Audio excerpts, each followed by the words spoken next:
Thank you for watching Mr. Shoe Guy here on YouTube. I'm Robert Burns, author of 50 Brands to Buy and Why, Flipping Men's Footwear for Profit. I appreciate you taking the time to watch this video today and learn something that might help you in your reselling, footwear, flipping business. Overall, I handle mostly shoes. I'd probably say most of my business is shoes, probably 80%, maybe 85%. I also do sell leather goods, leather bags, kind of like those really high quality Toomey style, Dakota style bags. But mostly I mess with shoes. And over the long term, I've learned that when it comes to shipping, efficiency is the way to go. So this video is really dedicated to shipping. I get a lot of questions about what do you do? How do you handle it? What do you use? How long does it take? I get a lot of questions about that, and they're very good questions. So I wanted to do a video that kind of explained my stance on shipping and handling, and how do I, what do I do? How do I handle it? So I guess starting off, what I would say is that I try and keep things as simple as I can. When you have one pair of shoes or two pairs of shoes, shipping is really not all that hard. You put them in a box and then they go out. When you have 20 pairs of shoes, it gets a little bit tricky, because if they all sell at one time, that's 20 pairs of boxes you got to take to UPS or FedEx. If you have 200 to 300 pairs of shoes like I do, you need a process. And that's one of the things that I do cover in my book, 50 Brands to Buy and Why. I try and go just beyond the brand lists. But for the purposes of this video, my goal is to try and help you to discover the process that's going to work for you. So I'll share my process. Number one, it's about being organized. So again, when you have a large inventory, you want to have access to your physical products at the drop of a hat. Because if you're selling more than a few, buyers want them quickly. You want to be able to find them as soon as you can. So for me personally, it didn't work to have all of my shoes in my house, in my apartment. It didn't work. I tried it. Trust me, I tried it. It doesn't work for me. It might work for you, but you need to be super organized. And even if you have it in your place, you need to have a designated area, so maybe one room. And even then, you still got to be very organized about how you put them out once you get beyond 10, 15 pairs of shoes. So for me, I decided I needed to get a garage. Luckily, I can go straight downstairs to my garage, and there's enough space in there.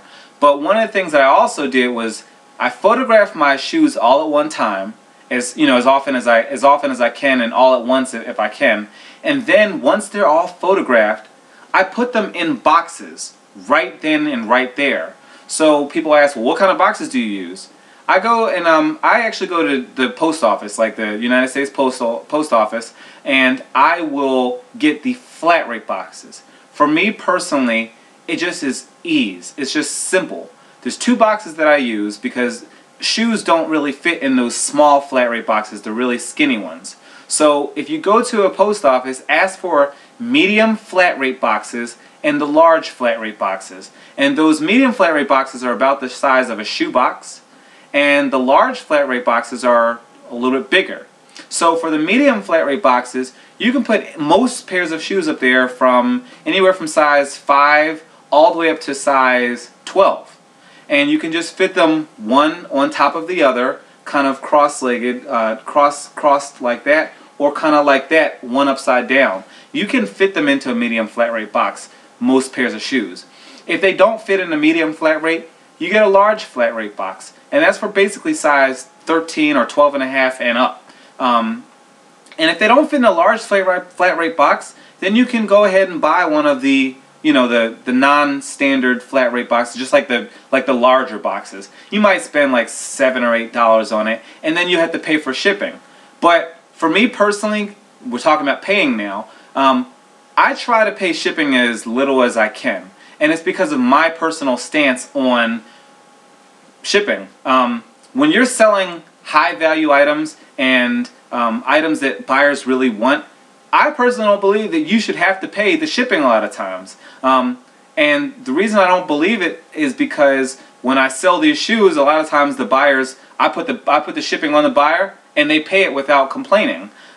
So for me personally, when I'm doing shipping with a medium flat rate box, the cost at the post office is going to be $13, give or take, 20 cents or something like that. It's a $13 box to ship that. And the cool thing about flat rate is you can ship it from here all the way anywhere in the States or in the contiguous United States for the same rate of $13.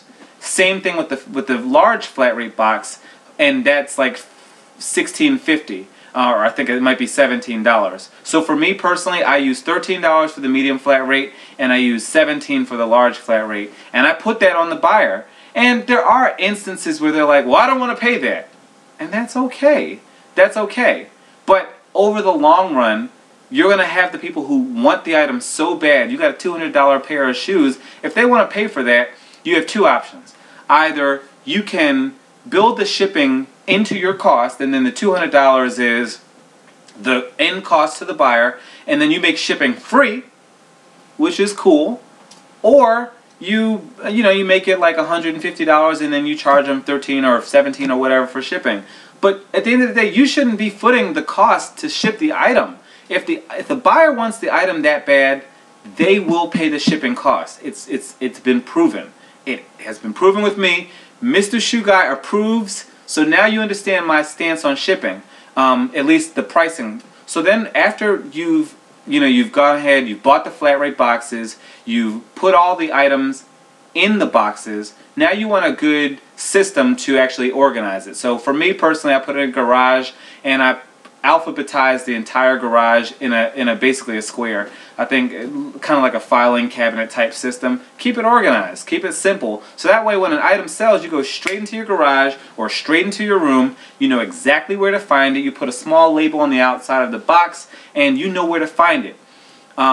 Another thing that I would share on a shipping video is that you have some options with eBay and how long of a lead time from the time that your buyer purchases the item to the time that you actually need to take that item into the post office or to a FedEx. You can choose a 1-day period, a 2-day period, or a 3-day shipping and handling period. And for me personally, this is not an instance where I want to, with hundreds of items, any of which can sell or many of which can sell instantaneously. I could have 3 items sell right now. I don't want a 1-day shipping period because that means I have to stop what I'm doing instantaneously and go. And for a 1-day shipping period, that's just a little bit unreasonable. I can see 2 days, I can see 3 days, and there are some times that I do use a 1-day period around the holidays, Christmas time. People are buying Christmas gifts. That is the time for 1-day shipping.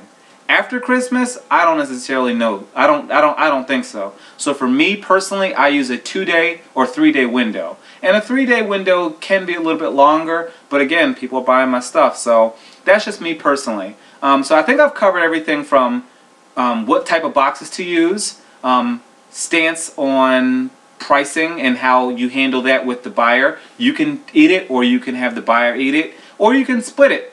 In terms of shipping period, in terms of UPS versus FedEx, it really doesn't make that much of a difference end of the day, but I do personally prefer the post office.